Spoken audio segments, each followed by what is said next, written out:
Olá, tudo bem com vocês? Talvez vocês tenham ou conheçam alguém que tem intolerância à lactose.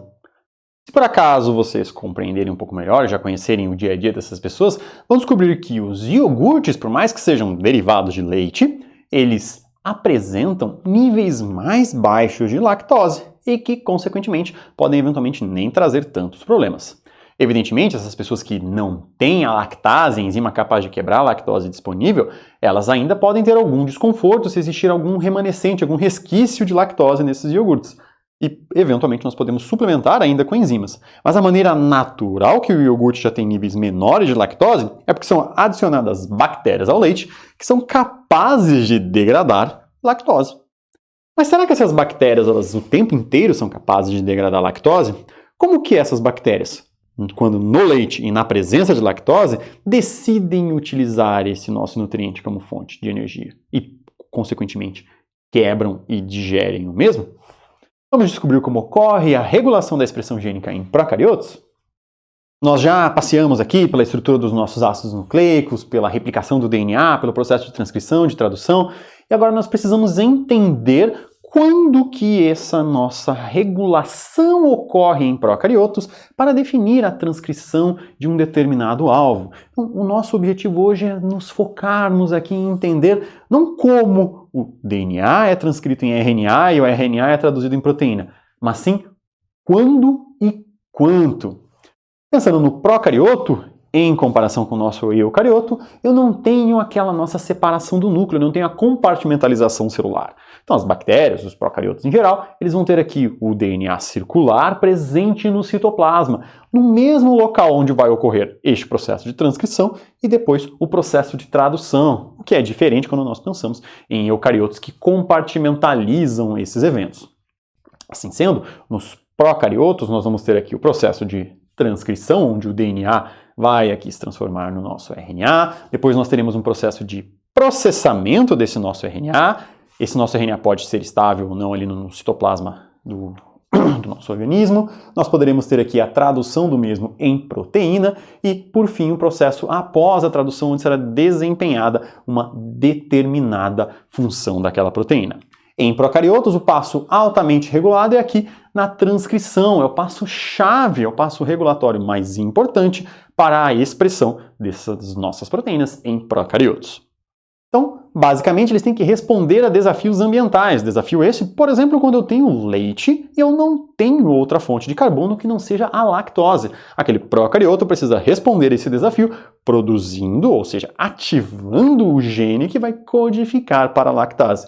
Assim sendo, eu posso ter uma situação onde também eu tenho aqui o acréscimo de triptofano e eu não preciso mais produzir as enzimas relacionadas com a biossíntese de triptofano.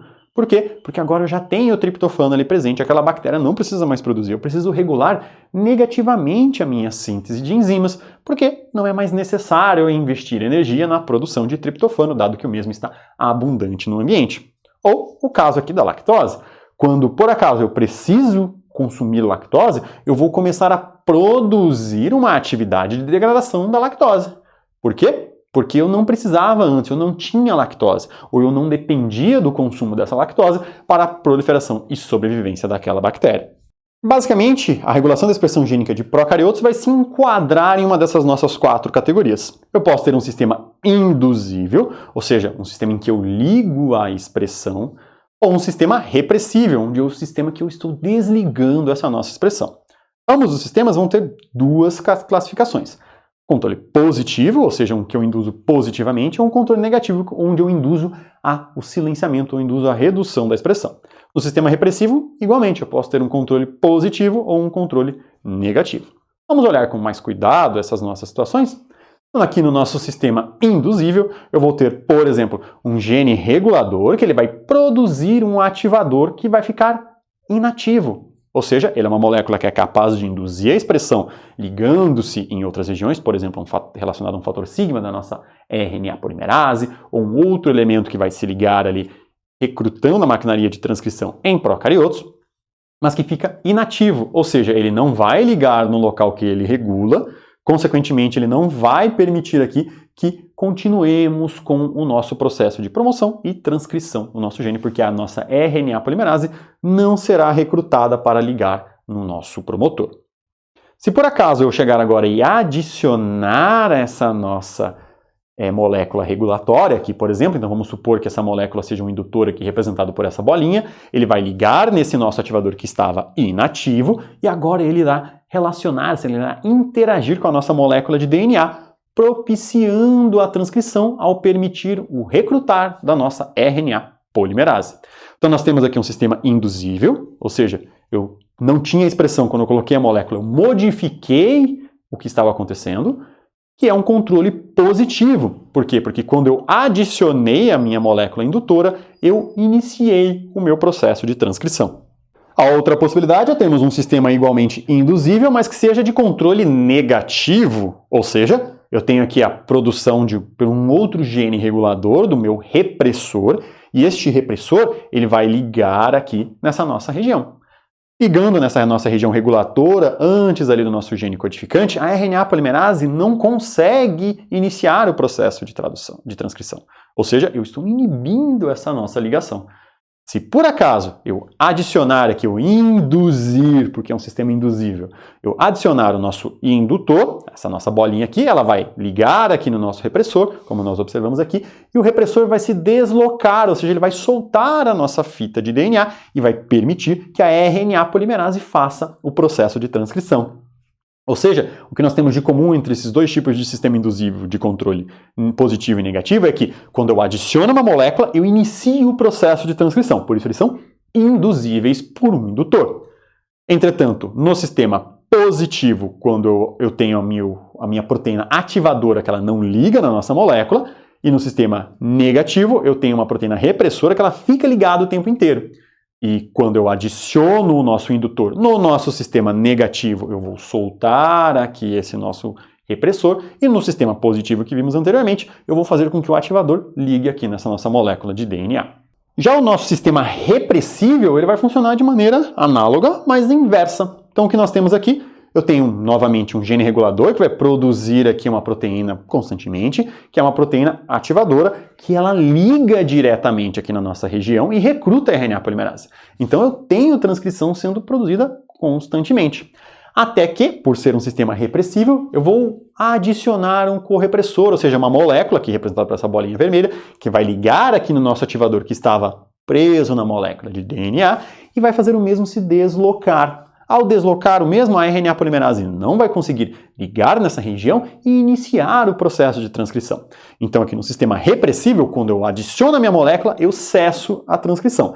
E é um sistema repressivo de controle positivo, porque eu tenho uma molécula que ativa a transcrição, que estava ligada no DNA, que vai ser deslocada. Já no nosso sistema repressivo de controle negativo, o que vai acontecer? Eu vou ter aqui novamente um gene regulador que está produzindo aqui uma determinada molécula, ele não liga no DNA na sua conformação normal e eu tenho a transcrição ocorrendo adequadamente. Por quê? Porque ele não está ligando ali na sua região regulatória. Quando eu adicionar o meu correpressor, ele vai ligar aqui nessa nossa proteína regulatória e ao ligar nela, nós vamos ter uma interação com a nossa molécula de DNA que vai bloquear a transcrição e ao bloquear a transcrição eu não consigo produzir ou não consigo transcrever o meu gene de interesse. Esses sistemas, eles normalmente são combinados de forma a responder e ativar ou desativar um conjunto de genes. Porque o genoma procariótico, usualmente, ele está organizado no que nós chamamos de operons, ou seja, são unidades que operam em conjunto. Quando eu tenho a ativação da transcrição de uma determinada unidade dessas, eu vou produzir diversos RNAs mensageiros, eu vou produzir diversas proteínas a partir daquela nossa mesma região. Esse sinal, então, ele facilita a regulação, porque normalmente no operon eu tenho uma mesma via metabólica e todas as enzimas relacionadas com elas em conjunto. Nós podemos perceber aqui nos componentes do nosso operon, então eu tenho aqui um promotor que ele não está sendo regulado para o nosso gene regulador, é aquele nosso gene que vai ser produzido para controlar a expressão do nosso operon, então ele não pode estar dentro do operon, ele precisa estar disponível ali justamente para responder a esses nossos estímulos externos. Esse nosso aqui, por exemplo, poderia ser um repressor, como nós estamos vendo aqui. Nós teremos o promotor para o nosso operon e o operador, que é onde esse repressor ele vai ligar aqui. eu tenho aqui a minha molécula efetora, que ela pode ser uma indutora, se eu tiver uma ação positiva aqui, ou então que ela pode ser uma molécula indutora, se eu tiver um sistema induzível, ou uma molécula repressora, se eu tiver um sistema repressível. Qual vai ser a ideia? Esse nosso operador vai ser uma sequência onde a nossa molécula regulatória liga, e ao ligar nessa determinada região, você vai ativar, ou no caso aqui, reprimir a expressão de todos os genes que estão aqui presentes, são os nossos genes estruturais, relacionados com uma determinada via metabólica naquela bactéria. Eu posso ter, então, aqui a indução da expressão de um determinado operon. Percebam que eu tenho um gene fora aqui do meu operon que regula, então esse repressor ele está ativo, ele vai ligar aqui no nosso operon, na nossa região regulatória, no nosso operador do operon, e a nossa RNA polimerase não consegue realizar o processo de transcrição.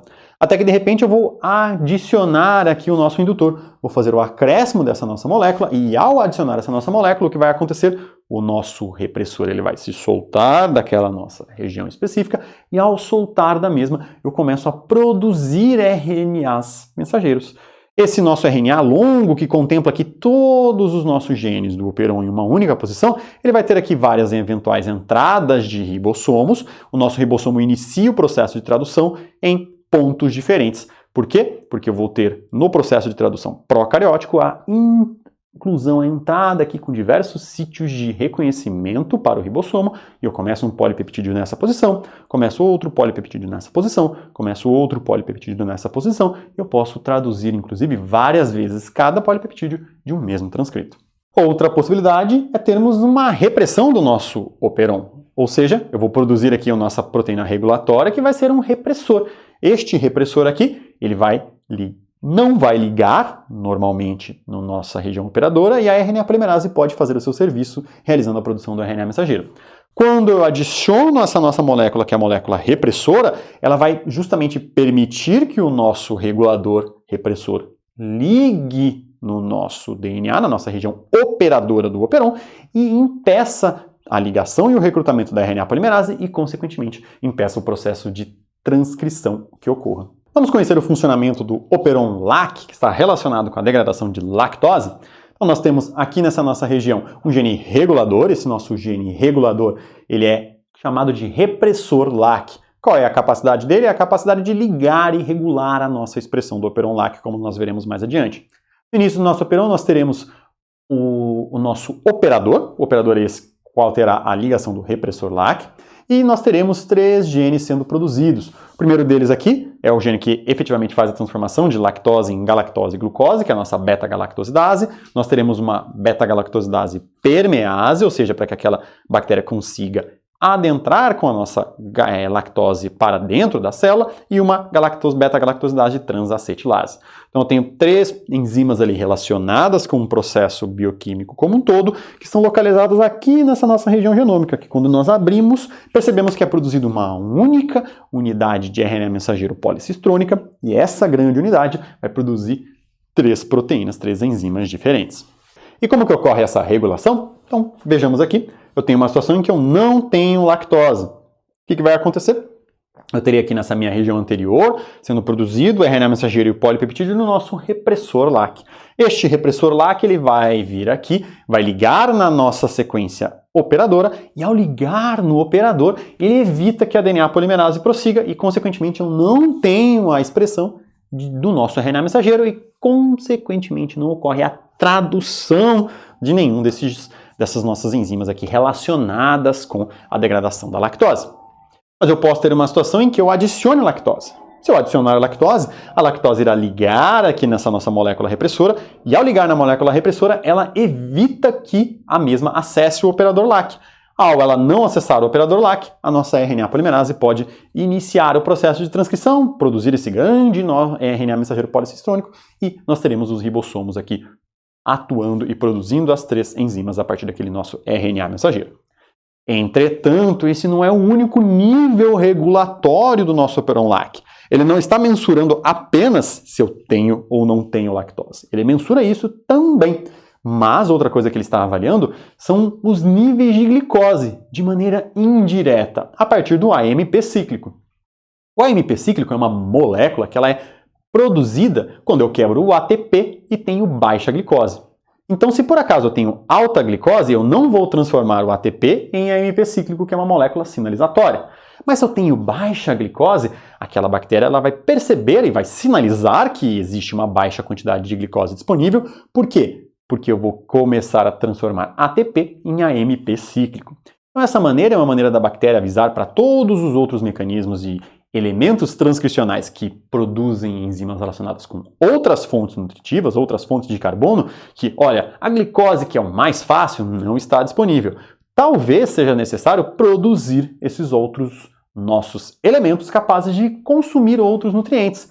E aí cada um dos elementos vai consultar se o seu respectivo nutriente está presente ou não para realizar o processo de transcrição. Pensando dentro do contexto da lactose aqui, então, nós teremos aqui o AMP cíclico ligando nessa nossa proteína CAP aqui, que ela vai ligar antes do operador LAC aqui. Então, se por acaso eu tenho o AMP cíclico, eu vou produzir essa minha CAP ligada com o AMP cíclico e ela vai interagir na região promotora, complexando ali e propiciando a transcrição do nosso operon. Só que esses níveis ocorrem simultaneamente. Então, o que nós podemos entender? Considerando os elementos regulatórios do operon LAC, quando nós temos alta glicose e alta lactose, o operon é transcrito? Ou será que quando nós temos baixa glicose e baixa lactose que o operon é transcrito? Quando nós temos baixa glicose e alta lactose, o operon será transcrito? Ou será que quando temos baixa glicose e alta lactose, que o operon não é transcrito? Pensando nessa nossa pergunta aqui, nós veremos que a resposta é a letra C. Quando nós temos baixa glicose e alta lactose, o operon vai ser transcrito. Por quê? Porque se eu tenho alta glicose, não tem por que eu usar a lactose, que é mais complexa e menos eficiente de ser utilizada. Só que se eu tenho baixa glicose, mas tenho baixa lactose, também não tem sentido eu produzir esses genes, porque eu já estou numa situação deficitária energética e eu ainda assim vou ficar produzindo uma enzima que não vai ter utilidade nenhuma. Então nós precisamos compreender como que esse processo regulatório ocorre em conjunto. Se eu tenho uma situação aqui como essa, por exemplo, em que eu tenho alta glicose, ou seja, baixo AMP cíclico e baixa lactose, tanto o repressor LAC estará ligado aqui na nossa região operadora, evitando o processo de transcrição, quanto o CAP aqui não terá AMP cíclico e não irá ligar na região promotora recrutando a RNA polimerase. Se por acaso eu modificar um pouco essa nossa situação e ter aqui alta glicose com baixo AMP cíclico e alta lactose, o que vai acontecer? A nossa proteína CAP continuará não ligando na região promotora, mas em compensação o nosso repressor aqui vai se desligar e vai permitir que ocorra algum nível de transcrição. Então a gente vai produzir RNA mensageira, mas vai produzir uma quantidade muito baixa, porque eu não estou induzindo mesmo aqui na nossa região promotora. Agora, se eu tiver um terceiro cenário, que é o cenário de baixa glicose, com alto AMP cíclico e alta lactose, o que vai acontecer? CAP irá se ligar com o AMP cíclico e, consequentemente, irá ligar aqui na nossa região promotora do operon LAC. A lactose, que está em alta quantidade e abundância, vai ligar no repressor e vai evitar que o mesmo ligue no operador do nosso operon.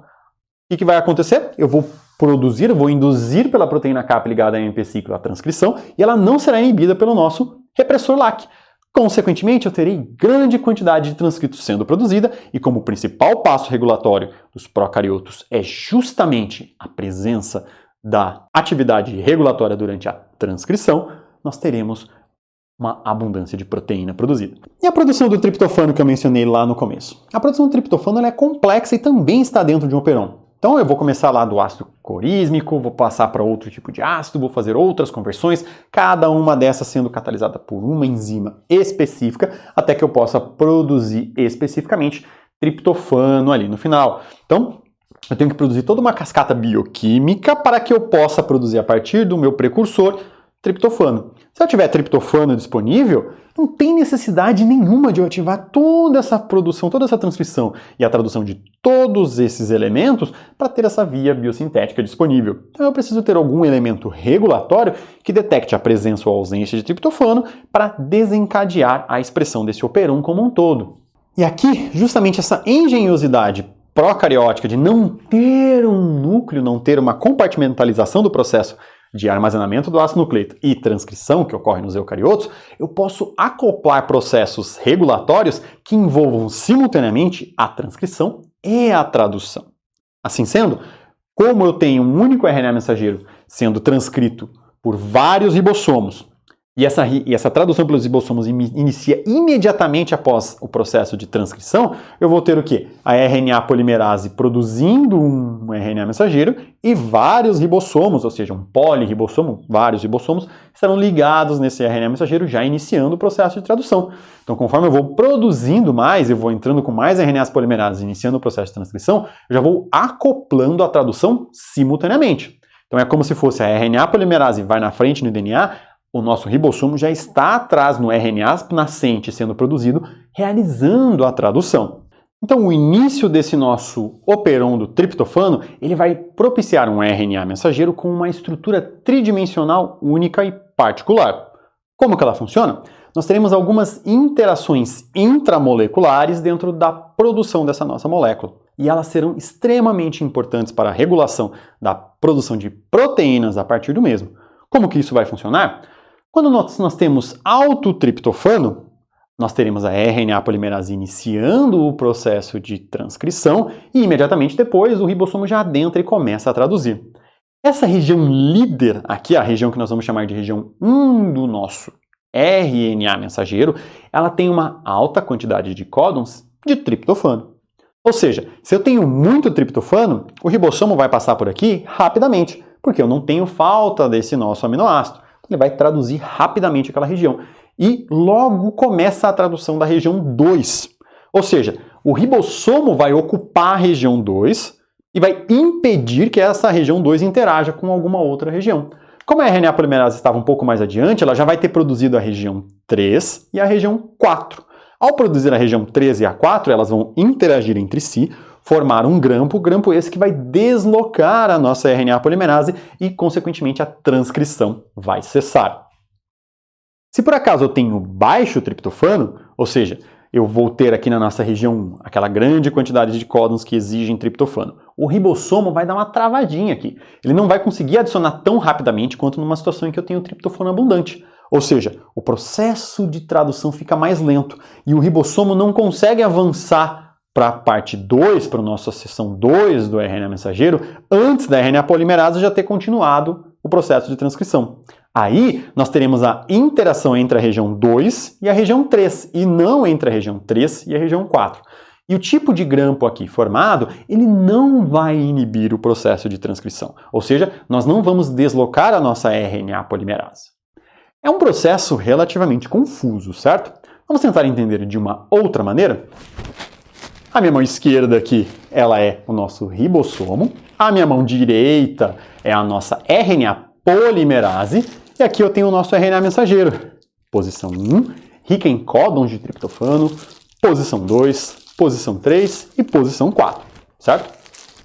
O que vai acontecer? A nossa RNA polimerase vai entrar em cena e começa o processo de transcrição, a velocidade que ela consegue produzir essa fita. Rapidamente o ribossomo entra aqui e começa a realizar a tradução. Só que percebam, eu tenho muitos códons de triptofano, mas eu estou numa situação de alto triptofano. Consequentemente, o ribossomo vai passar rapidamente por essa posição. Ao passar rapidamente por ela, ele entra na nossa região 2. Logo, eu não consigo mais formar essa estrutura da região 2 com a região 3. E continua ali o processo, até que de repente é formada a nossa região 4 aqui finalmente. Este laço aqui é produzido e ele bate literalmente no nosso RNA polimerase e a mesma não consegue continuar o processo de transcrição. Ou seja, daqui em diante, na verdade, sequer existe produção de RNA mensageiro, quando eu tenho uma situação de alto triptofano. E se eu tiver uma situação aqui, ó, de baixo triptofano, qual vai ser o contexto? Nós teremos novamente ribossomo, RNA polimerase, RNA mensageiro, 1, 2, 3, 4. Voltando aqui na nossa região 1, a RNA polimerase inicia o processo transcricional. Produz a nossa região 1, continua avançando, o ribossomo chega aqui e começa a traduzir. O que acontece agora? O nosso ribossomo vai ficar lento, ele não consegue avançar porque eu tenho pouco triptofano. Enquanto isso, a RNA polimerase continua avançando. Até que ela, ao realizar esse avanço, eu vou formar a nossa estrutura entre a região 2 e a região 3. E essa estrutura ela não desloca a RNA polimerase. Então ela continua, ela transcreve a região 4 e segue adiante. que vai acontecer? Outro ribossomo, que não esse meu que ficou travado aqui, pode ligar nessa região. E ao ligar nessa região, ele inicia a tradução das proteínas e das enzimas relacionadas com a biossíntese do triptofano. E assim eu consigo regular o nosso operon triptofano utilizando simplesmente estrutura de RNA mensageiro sem a necessidade de um repressor ou de um ativador proteico. Nós usamos essa vantagem de termos tanto o processo de transcrição quanto o processo de tradução ocorrendo no mesmo lugar. Agora que vocês já sabem como que as bactérias degradam e regulam a produção das proteínas e enzimas relacionadas com o consumo de lactose, vamos lá comer um iogurte e estudar um pouquinho? Só cuidado para não derrubar no teclado do computador, hein? Até mais e bons estudos!